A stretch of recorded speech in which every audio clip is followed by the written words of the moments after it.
Hello，你哋好啊！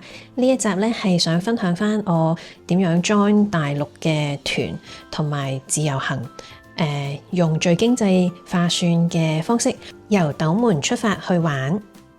今次呢，我係分享去哈爾濱嘅，呢個係上一年，因為嚟緊都係農曆新年啊，大家可能都會想出去玩下，咁或者都會想去哈爾濱，咁所以呢，我就分享一下我呢一個經歷。首先我想講，如果去冰雪大世界嘅話呢，咁就千祈唔好揀農曆新年大陸嘅假期啦，因為呢就會逼死啦，排隊都排餐死先入到場啦。跟住如果想玩佢嗰條好長嘅冰做嘅滑梯呢，我諗要排幾個鐘，你首先仲要搶票啦。咁但係你如果唔預先去搶呢，又未必搶到你想要嘅時間，直情可能嗰日嘅位都冇喎。所以呢，我就會建議，如果係想去埋冰雪大世界嘅話呢，就唔好揀農曆新年啦。咁我上一年去呢，就係我過咗農曆新年嘅。我睇返月曆，上年呢，我係農曆年初13出發。我落機之後呢，頭幾日我係去咗雪鄉玩咗先嘅。跟住我再返嚟去冰雪大世界，雖然呢就話已經過咗15㗎啦，咁但係呢都仲係多人㗎。我玩佢嗰個上滑梯呢，我都搞咗好耐啊！我要去搶票啦，跟住我要等夠鐘啦，跟住呢到夠鐘嘅時候呢，話已經係淡季，但我都排咗個幾鐘先至可以玩到咯。其實呢，我親眼睇咗冰雪大世界之後呢，我又唔會覺得話好吸引啦，係個上滑梯好特色啦，因為真係冇啊，出邊全世界都冇，佢係唯一一條咁長㗎啦。再加上係呢個冰雪大世界係一個必須要去嘅打卡嘅景點，所以就去咯。但係如果你話入場券係即係套餐係冇包入場券嘅，又或者你都唔係好好呢個上滑梯嘅，咁如果唔夠時間去，咁亦都唔係一個好大嘅損失。不過我要補充一下先，如果係想喺農曆新年之後先去呢，今年嘅農曆新年呢已經係差唔多去到2月尾先至係年初一啦。咁所以呢，佢嗰邊呢，譬如好似松花江啊嗰啲呢，本身松花江上面係一個嘉年華㗎嘛，玩冰嘅都係，咁就會封河㗎啦，就即係會閂㗎啦嗰啲嘉年華，因為呢開始融雪，所以呢亦都唔好安排到太晏嘅時間先去咯，太後嘅時間就可能去到乜都冇啦。如果想避開農曆新年嘅話，可能今年就係之前啊，農曆新年之前去啦。我呢已經唔係第一次跟大陸嘅旅行團，咁過去嘅經歷呢，俾我都係幾滿意嘅。酒店 OK 啦，食嘅唔差啦，同團嘅人呢，都會有一啲，咁當然啦，就算你香港團都會有一啲係你唔係好習慣，唔係好能適應到佢嘅習慣嘅團友啦，咁都一樣，亦都有一啲係好斯文嘅，都會有遇到。我更加遇到係香港嘅團友，大家一齊參加大陸團。大陸團嘅好處就係佢一定係會多好多景點先，咁不過因為佢好早起身，咁跟住呢，就佢唔需要俾小費，唔需要額外再每日俾幾多錢小費。而我上年呢，就揀咗呢個8人團，咁咧好彩，因為我係農曆新年之後啊嘛，咁我去到嘅時候呢，係唔成團㗎，係冇8個人，就得2個人，得我哋2個人。咁我本身揀個團呢，係唔需要佢包餐嘅，咁另外我呢一個團呢，就係要佢包單程嘅機票去到哈爾濱嘅啫，因為我回程呢，我係自己 stay，然之後呢，我就自己再安排返嚟嘅。上年呢，就喺哈爾濱舉辦亞洲冬季運動會，我哋去到嘅時候呢，就啱啱佢哋喺度舉行緊，咁所以周圍呢都好有呢個運動會嘅氣氛啦。而我哋住嘅酒店呢，都安排得好好，就係同佢哋呢一班委員會一齊住，國家安排得比委員會住嘅酒店都唔會係差。咁而我哋呢個團亦都安排我哋住喺呢間酒店，所以我覺得我哋呢個團都好好。雖然佢係2016年裝修，即係再之前已經有㗎啦，但係咧佢嘅設施都保養得好新淨。佢最好嘅地方咧就係佢好近地鐵站啊，佢隔離就係商場，穿過商場之後已經係地鐵站。咁我哋咧嗰日落咗機 check in 咗之後咧，就直接坐地鐵去到呢個中央大街。中央大街係哈爾濱一條好出名嘅街，嚟到哈爾濱一定要去。越夜咧就越凍，我哋出發去嘅時候咧就-18度，當我哋返去酒店嘅時候咧已經係-26度啦。我之前冇諗過自己去旅行嘅片分享上 YouTube 上邊，所以咧我嘅影片咧都係比較低像素。咁今次我嘅旅行分享咧就可能唔可以喺電視機度睇 YouTube 睇到啦，可能會比較朦，咁就要喺手機度睇，或者大家喺電視機度較細啲個熒光幕睇先睇到啦。到我嚟啦！喺個視頻嗰度睇得多，終於都到我自己嚟到呢度啦。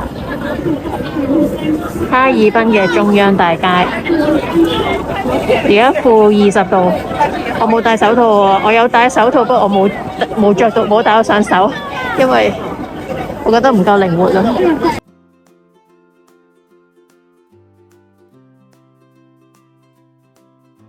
呢間咧係個個都話一定要嚟食嘅，哈爾濱零下20幾度都要食嘅冰棍，我哋都排隊買一支先。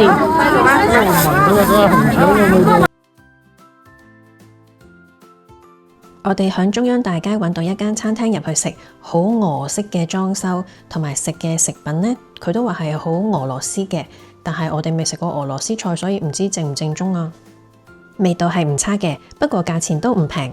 呢度始終都係遊客區，食完就嗱嗱聲返酒店啦。聽朝又要早出發去雪鄉，途經牡丹江，會響牡丹江 stay 一晚先，因為雪鄉嘅路程遙遠啊。到咗第二朝，我哋首先落嚟酒店食早餐。我最中意就係麵包，呢度有好多款式，啱晒。酒店早餐都有提供哈爾濱著名嘅凍梨。去雪鄉嘅路程會途經阿布力呢個地區，入邊有滑雪場，亦都有其他景點咯。主要都係滑雪場啦。咁但係我哋就唔選擇滑雪。咁佢個行程係可以俾我哋選擇，或者去睇動物啦，或者去滑雪。咁我哋就選擇去睇動物。始終都係一個好山卡拉嘅地方。咁所以呢，對於我嚟講，只不過一個途經點。咁叫做有個動物園去睇下啲動物，咁就夠啦。人哋話見到孔雀開屏代表吉利好運，咁我哋咁啱嚟到呢度，初時都未見到佢開屏㗎，慢慢佢突然間開屏喎，所以我突然間覺得自己，咦，今次呢個旅行應該係好好運啦。留咗喺呢一個動物園大概1個鐘度啦，睇完呢個孔雀開屏之後，我哋就走啦。咁然之後呢，我哋就直接返酒店。返酒店之後，我哋 check in 咗 settle down，咁我哋呢就行出去對面。我哋而家去搭巴士站，公交車去搭巴士。去文化廣場，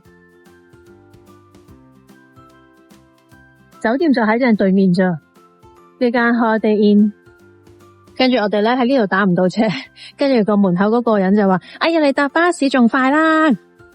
咁所以我哋行過嚟啦。呢度係牡丹江嘅市中心。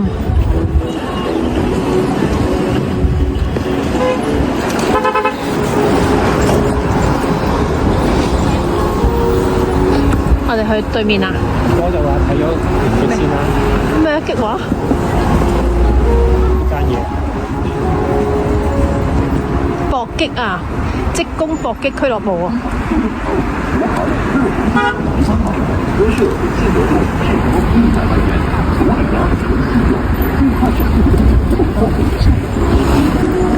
誒，萬象廣場啊！呢個係我哋陣間過嚟呢度睇啦。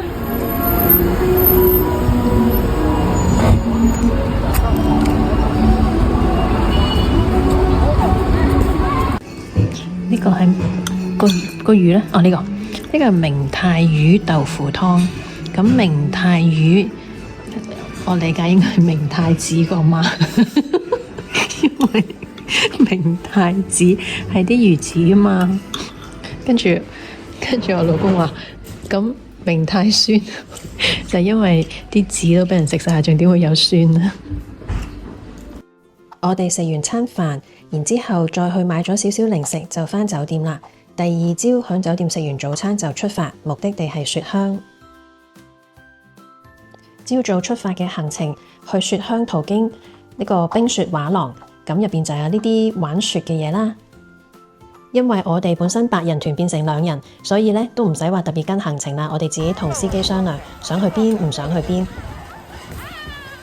好啦，快洗！我驚我會暈啊！呢啲洗衣機咁樣，如果就呢度一路沿路行入去咧，都好靚啊個雪景。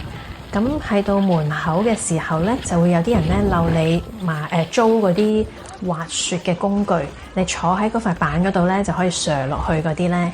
咁咧，我初時都15-20好冇租啊，咁但係咧，我又唔知入邊嘅環境係點喎，又唔知多唔多可以滑到嘅喎。咁如果唔可以，我咪揸住嗰塊嘢好戇居行到成程行個公園喎。咁好彩我冇租啫，結果係好少地方有得滑嘅。如果我租咗，我中途又唔可以抌低佢，我仲要一路拖住佢拖到去出口喎。好彩冇租。佢哋係雪狐狸啊，係啲商人推出嚟等佢同遊客影相。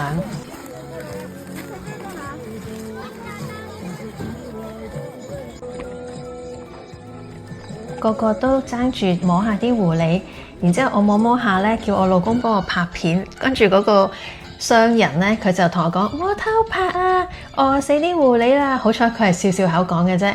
佢話啲狐狸要搵食㗎，如果唔係冇錢買糧啊！掉埋個雪之後，我哋就出發繼續行程。然之後咧就去到雪鄉啦。雪鄉係唔俾車入，只可以停喺出邊大停車場，然之後坐佢哋接駁巴士入去，跟住再自己拖喼行入酒店。呢度就係我哋喺大停車場泊好車，跟住再轉接駁巴士嚟到呢個雪鄉嘅入口，然之後咧要再拖喼。而家我影住呢個咧就係我哋嘅司機。我有3個喼，所以司機要幫手拖啦。嚟到咧，啱啱遇到巡遊，司機叫我快啲去，快啲去，佢幫我拖埋我個喼，咁我就追上去。啱啱好嚟到遇到佢哋巡遊，可以影低佢哋。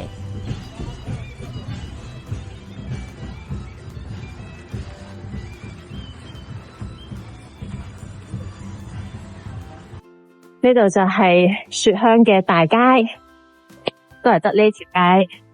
後邊都有好多街仔嘅，後邊嗰啲咧就玩雪地啊咁樣。呢度咧就主要兩邊都係食嘅。咁我 join 嗰個旅行團咧，佢係可以俾我選擇嘅。譬如可能選擇景點啦，又或者酒店。咁嚟到雪鄉咧，佢俾咗2間酒店我選擇。咁一間咧就係叫做酒店啦，另外一間咧就係民宿，即係我而家呢一間。咁我點解會揀呢間民宿咧？就係因為我睇過佢咧係新開嘅，只係新開咗幾個月。咁我諗住冇衰啦，揀間新開嘅，因為嗰間酒店咧已經係好耐歷史噶啦。咁我就覺得可能好舊喎，咁所以就揀咗民宿。點知嚟到咧大鑊啦，細到咧我個喼其實都係打唔開咁滯。咁同埋民宿咧就真係好多人食煙啊，連個老闆都坐喺個 counter 度食煙嘅，你一入嚟登記嘅時候，所以咧我老公真係好唔中意。咁我哋咧決定即刻咧就即場打開攜程個 app 咧就揾翻雪鄉嘅酒店。其實雪鄉好細嘅咋，咁你今日先至去訂咧，仲會俾人坐地起價，仲要基本上咧因為係旺季啊嘛，咁咧係好難 book 到一間房，好難。我哋終於揾到一間房，咁就即刻都 book 啦，700幾蚊，我哋都 book， 我哋就換咗呢一間酒店。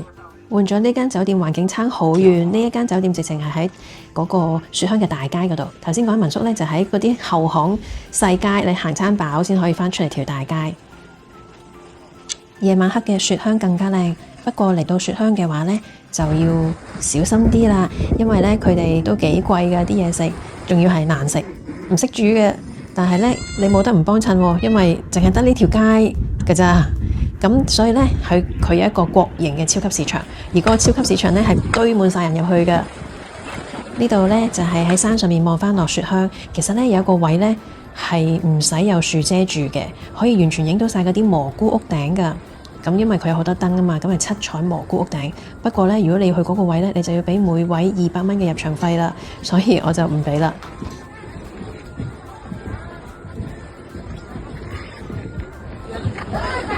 咁我哋有個大樹人公仔啊，係我哋個酒店望住嘅。我哋個酒店喺個樹人公仔對面嗰度咧，有個上滑梯，我哋陣間可以去玩啦。酒店包埋。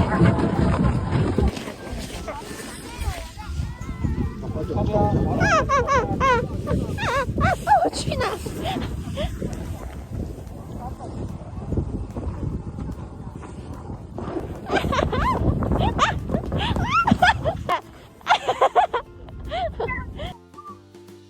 滑落嚟啊，爽啊！拉翻上去，好跣，個水泡咧變得好重。第一次喺雪景下面睇煙花。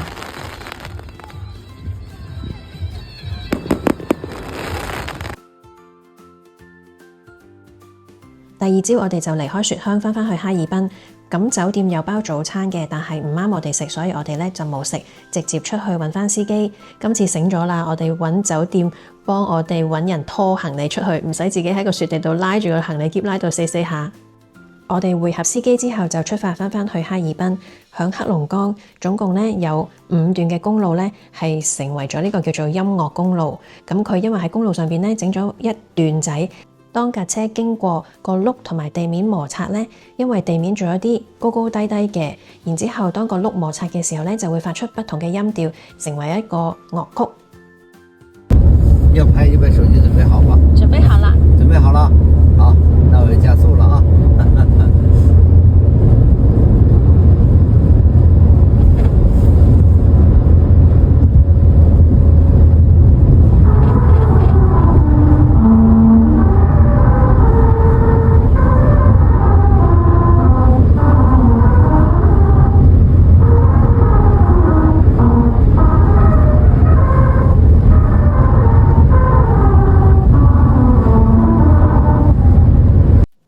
我哋今次呢個行程總共經過3段路，有3首樂曲我哋都聽過啦。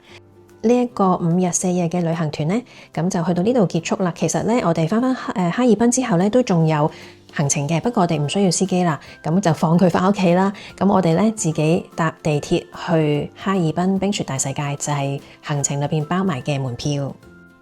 呢個司機都好好人嘅，佢知道我哋要轉酒店，所以咧佢都主動問有冇啲行李咧係需要先送去嗰間新酒店，因為我哋瞓埋呢一晚，我哋就會飛去漠河，咁咧仲會有2日先至會翻去新酒店，咁我哋唔需要攞住咁多行李嘛，咁所以咧佢就主動幫我哋送咗啲行李去到新酒店先，咁我哋就輕鬆好多啦。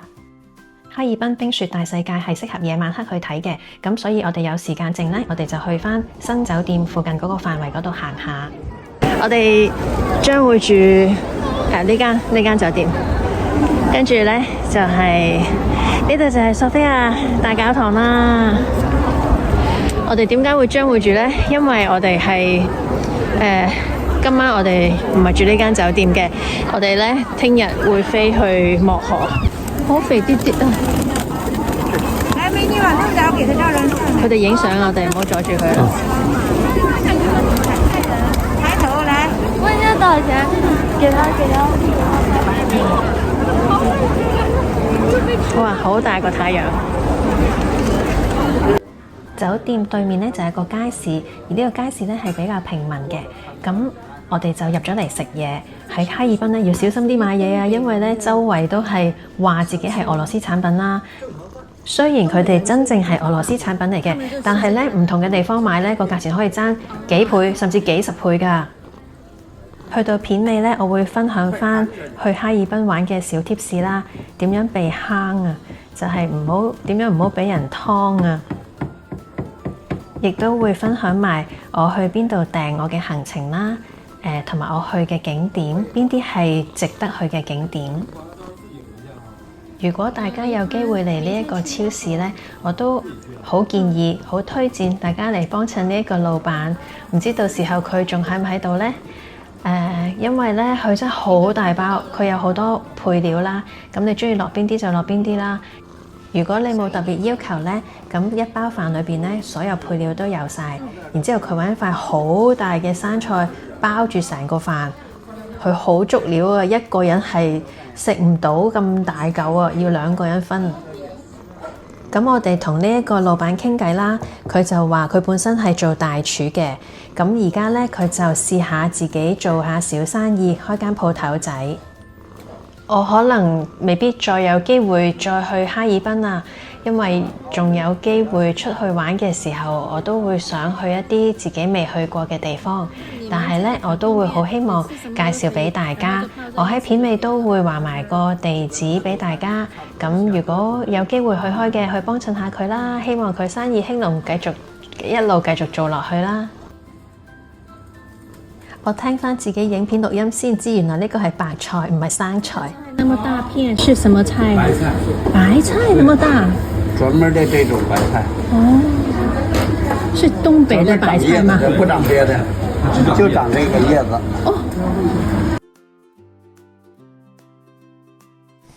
我已經唔記得咗幾多錢，不過係好味嘅。而家呢，就係搭地鐵去哈爾濱冰雪大世界，因為係亞洲冬季運動會，所以地鐵嘅熒光幕呢都不停喺度播宣傳片。後邊係地鐵站，好多人一出嚟就嚟到呢個位置啦。已經唔係多人啦，而家已經係淡季啦。多人嘅時候呢，睇小紅書呢係排隊2個鐘先可以入到去。啱啱嚟到睇到日落，咁大個太陽，好大個。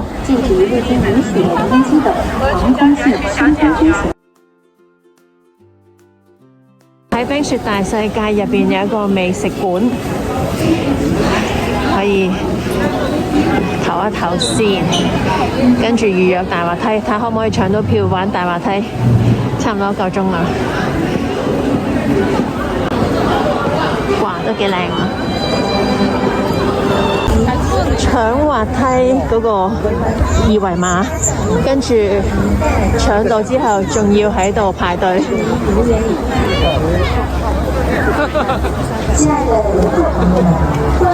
差唔多半個鐘至1個鐘先排得到，我哋就喺度努力排隊啦。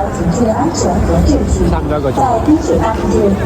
你都唔肯定㗎，排咗1日嚟啦，但係入到嚟仲喺前面轉緊啦。好快啊！啲人行得係咁講，啲人快啲快啲快啲，唔好阻住。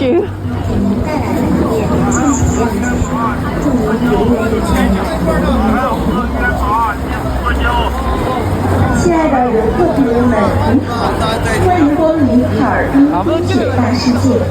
为了您和他人的游玩安全，同时维护冰雕建筑的完整与美观，请您自觉遵守园区规定，请勿攀爬冰雕建筑。让我們攜手共同愛護這些冰雪藝術品，用文明。排到嚟啦！排到嚟啦！排到嚟啦！但係排到嚟，原來仲要繼續上樓梯，上到頂應該就係可以滑落去噶啦。520米長。上完樓梯啦，喺呢度排隊。上完樓梯喺度排隊，準備滑落去。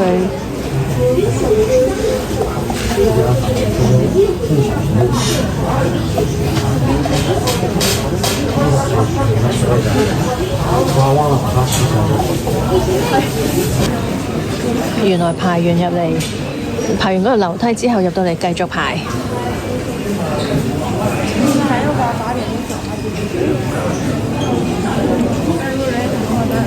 好啦，室內排完，放出嚟，一批批放出嚟，繼續排。排到我哋啦，準備落去啦。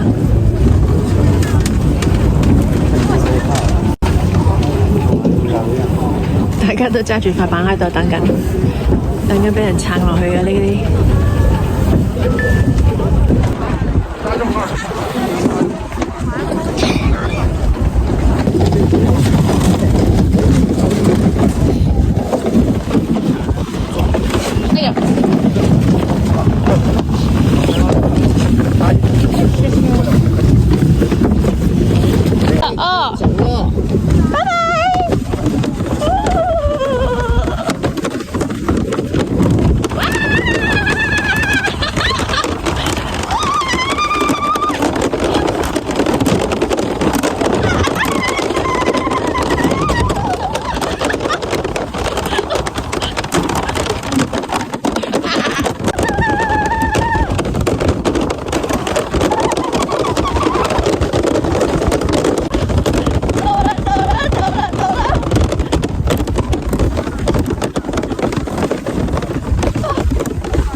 點解佢唔去到尾啊？要行。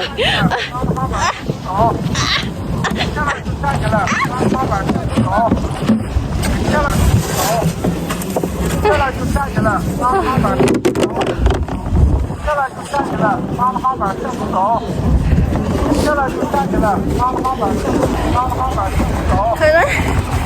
咧係有一條，你睇有呢啲噶嘛，俾你絕停佢噶嘛？點解我咁快停噶？哈爾濱冰雪大世界最值得玩嘅就係呢一條長滑梯啦。玩完呢條滑梯之後，我哋就返去搭地鐵去返中央大街。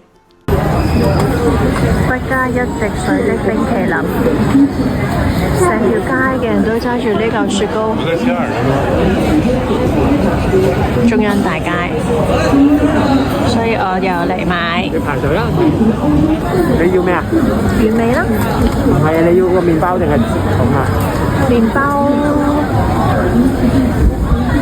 你想唔想食埋個麵包啊？咁你個電筒你食唔食雪糕冇分別㗎，你都係想食個麵包嘅啫。係啊，特色啲嘛。哇！個包擠滿晒雪糕啊！食咗好耐都仲未食完，食完唔使食飯咯。係。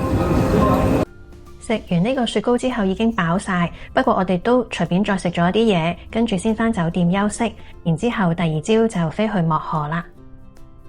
咁因為我哋買嗰個旅行團呢，佢係包送機嘅，所以聽朝早呢都唔需要自己打車，就係揾返旅行社嗰個司機送我哋去機場就得啦。今日2月14日，我哋繼續坐呢一張大會嘅台，然之後今日last day 喺呢間酒店 check out 啦，準備。呢間酒店好食過喺牡丹江嗰間 Holiday Inn 好多。上機出發去漠河啦。其實去漠河呢，有好多人都會選擇坐火車，即係佢哋嘅雪國列車，咁係可以沿途睇雪景啦。但係又要瞓一晚喺個火車嗰度，我唔係好鍾意，咁我情願搭飛機又快啲。唔好以為坐飛機係貴啲啊，雪國列車嘅價錢都係差唔多，而且雪國列車一票難求啊！喺旺季嘅時候，坐飛機過去全程大概1個半鐘左右，我哋只係會留2日1夜。話咁快呢，就已經到達啦，落機啦。坐上飛機啦，-15度啊！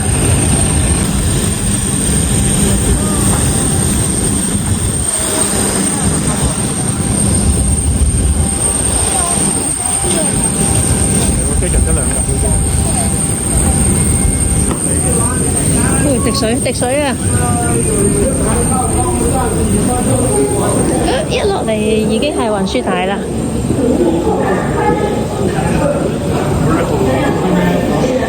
係臨出去之前要揾個位換返嘅厚衫。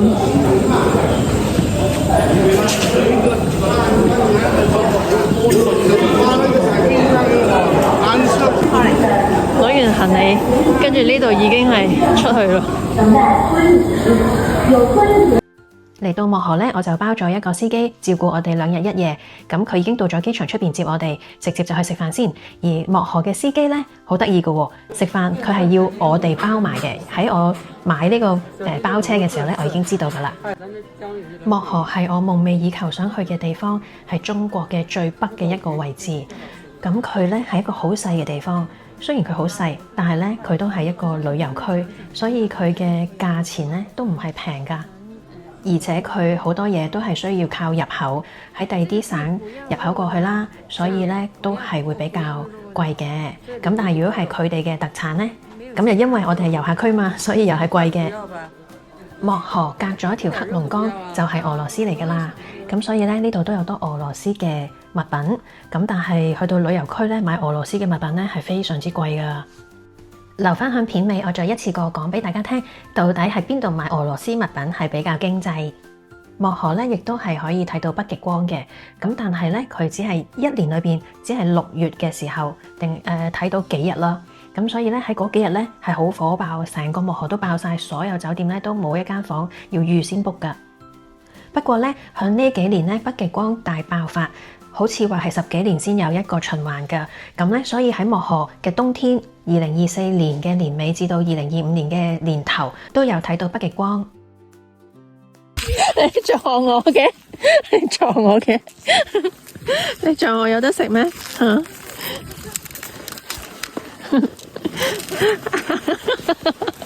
好啦，好啦，你等一陣啦。哇！你唔好高啲。嗱，你仲有俾你，得唔俾我？要唔要啊？啊，佢哋唔食呢個㗎，呢個好似係梅花鹿食嘅。佢要食你嗰啲草啊！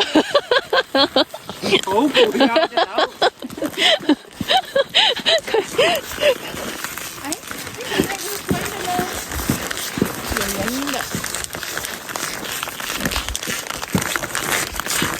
他不吃这个，这个他喜歡吃草。所以他不要我。你唔中意食嘅，我唔俾咗你。你頭先俾你，你唔食，你而家又搶，整到成地都係嘥晒啦，你都唔食。嘿，呢啲唔係你食噶嘛，唔係咩？你食噶，做乜嘢啊？你都唔食呢啲，你都唔食。哎呦，哎呦，哎呦，哎呦，咁樣挨嘅，哎呦。但係你唔食噶喎，哎呦，好啦，乖，我要乖，哎呀，你個角啊，你個角啊，撞到我啊！餵完鹿之後，我哋就去咗酒店 check in， 出嚟咧見到呢個雪地上邊有一啲玩具擺咗喺度，我哋又去玩下。唔好定，影個影先，影到我哋嘅影啊！情人節啊，今日整個心啊！整個心，唔係咁，佢有人阻住我哋個影啊！我哋行前啲，我俾佢阻住我哋個影啊！轉，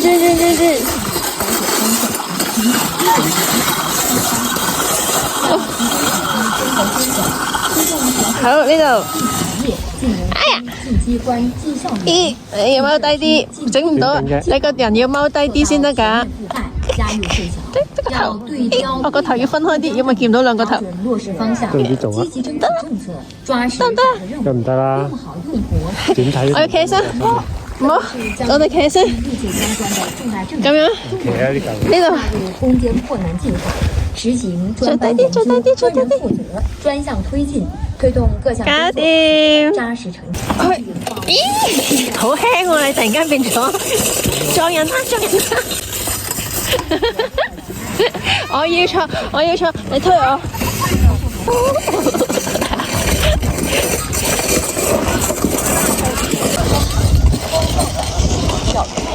前往川口自治创造生態職業化和產業生態化。呢個時候嚟最好，唔使同人逼，有少少人，但係我哋又可以玩到。要堅持造林以固優勢，發展特色旅遊，將生態優勢呢度就係我睇咗幾年嘅視頻，都好想嚟嘅地方。嚟到啦！哇，好靚，一望無際。過咗呢個山後邊呢，就係俄羅斯啊！咩呢個山後邊嘅？佢頭先唔係話呢個山後邊咩？係啦。係咩？呢個山就係俄羅斯？係啊。哦，係咩？咁游水都過到去咯。而家都唔使游水就結咗冰啊！我就咁行咪行過到去俄羅斯咯。我哋行完一大輪之後，跟住司機就嚟接返我哋出發去聖誕老人村啦。不過呢，聖誕老人村如果你哋嘅套餐係冇包門票嘅話呢，就可以唔好去啦。我都未見過一個聖誕老人係黑口黑面，佢就話係芬蘭嘅聖誕老人簽發過嚟嘅，但係呢，我覺得佢可能係被逼過嚟。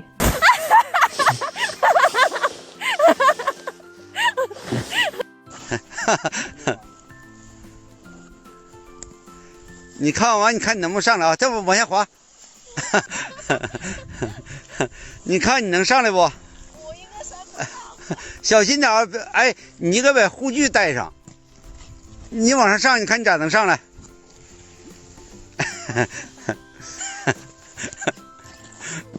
你可以手脚着地的上，看能不能上来。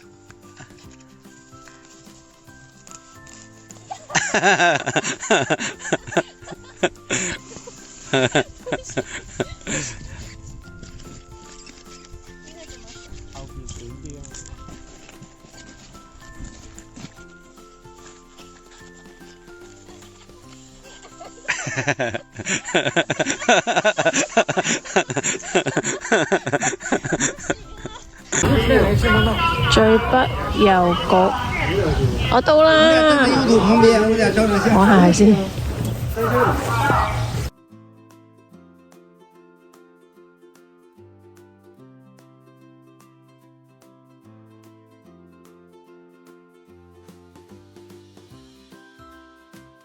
幫我影啊！如果打側咁嘅身形啊，你幫我影啊！你幫我影啊！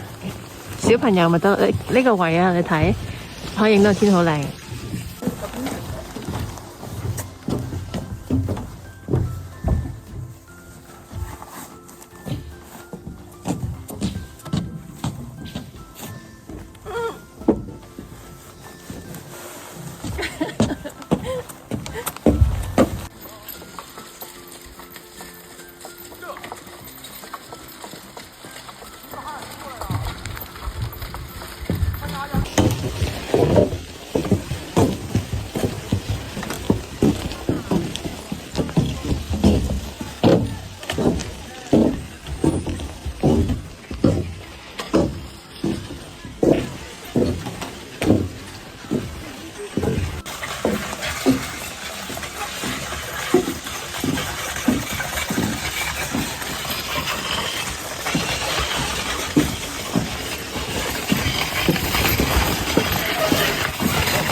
嚟到漠河呢，一定要做嘅一件事就係潑水成冰，就係將一啲啱啱煲滾咗嘅水一潑出去就會即刻變成冰。咁我都試過呢，就係佢跌翻落嚟嘅時候呢，佢係暖暖地嘅，唔會辣親自己。但係千祈呢，唔好就咁攞酒店嗰啲熱水壺跟住直接倒出去啊，一定會淥親自己噶。佢哋係有一啲特別嘅工具，不過其實喺淘寶都可以買到噶。咁你自己去到酒店，跟住就煲一壺水攞出去自己潑都得。如果唔係呢，咁就出邊周街都有噶啦。喺漠河大概係15蚊左右潑一次。咁我呢一個呢，就係跟車嘅司機幫我影嘅。我覺得佢影得真係好靚，我之前已經試過有2次，但係咧冇一個人可以影得咁靚啦。跟住呢個司機仲要知道咧幾點鐘邊個位置，啲動作要點樣擺都教埋你。佢話點樣撥出嚟先至可以靚啲，所以我即刻加咗呢個司機嘅微信，本身係同旅行社 book 噶嘛。咁我加咗呢個司機微信咧，將來有機會有朋友去嘅話咧，我一定推薦呢個司機。如果大家有興趣咧，都可以 email我推薦佢俾大家。喺漠河住呢一間酒店，跟住咧，我哋今晚出嚟行街街，呢條叫做北極村最旺嘅街，都幾多人行噶。而家係-23度。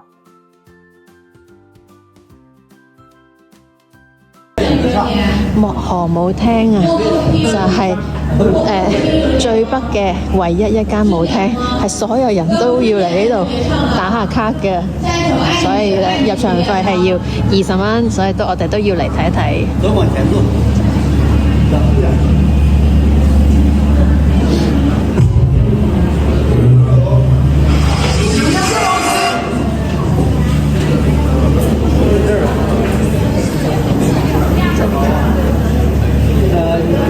点歌唱哦，自己上去唱还是他们唱？你自己唱，你点歌，你跟他点，你想。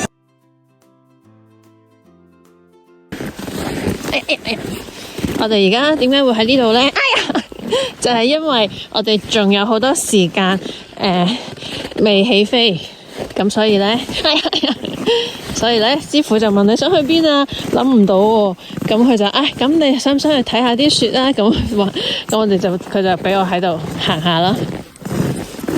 哇，幾平啊呢度！好靚啊！你咪行咩？你繼續行啊！你行一條路出嚟啊！你試下啊嘛！行啦行啦行啦行啦行啦！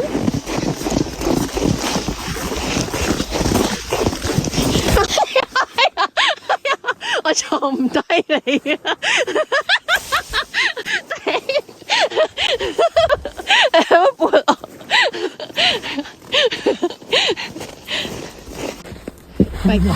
大家好，我哋師傅架車攝咗喺啲雪度，走唔到。好，我哋幫下手先，係咪去推車啊？試下先，我哋。